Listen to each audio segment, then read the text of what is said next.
There were several things that made Tyonek's case unique.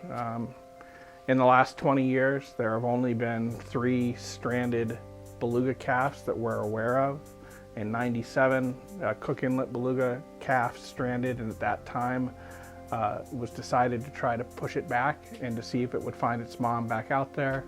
And so now 20 years later, we saw another calf strand, and this time we were in a position that we could help our federal partners and bring this animal in. There were no other animals anywhere near him, and so it was authorized by National Marine Fisheries Service to bring Tyonek into the Sea Life Center for rehabilitation.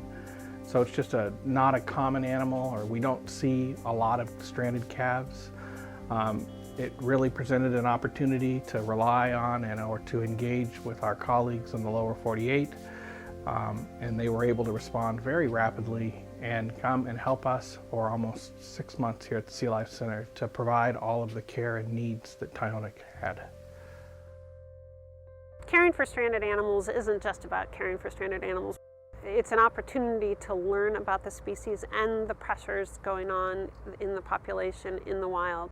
We have definitely learned a lot from him. As part of the health assessment when he came in, we took a number of samples, ran a number of tests, and had got a feeling for the kind of bacteria that he was carrying, some of which were making him ill. Others were probably just what he's exposed to in the environment.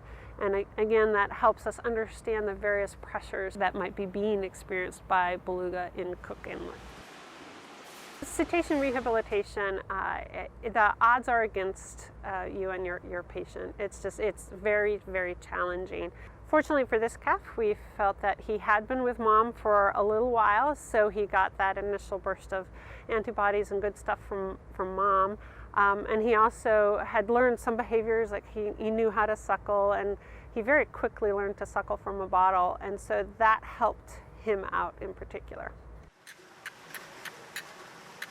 Pretty much from the moment he arrived, we had to be so involved with his care and hands-on that he quickly became super engaged with staff, and we became his surrogate pod, or his, what he could relate to. And so he was very tactile. He loved to be around staff. He loved to rub on staff. He was very engaging with us.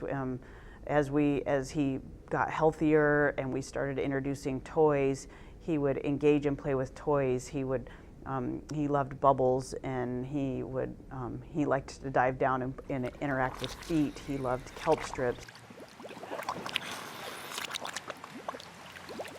They tend to be very tactile and very pod oriented, and even if mom isn't with them, others in that social grouping will be with them, and so we were just providing that unit for him. And even though he's now with whales, other whales, he's still very personable with the trainers and interacts with the trainers and comes up and seeks that engagement with them.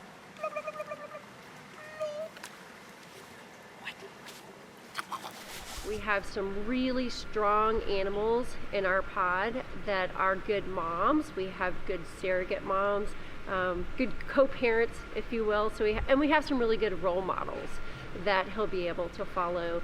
One of them being a young calf that is the same age as him.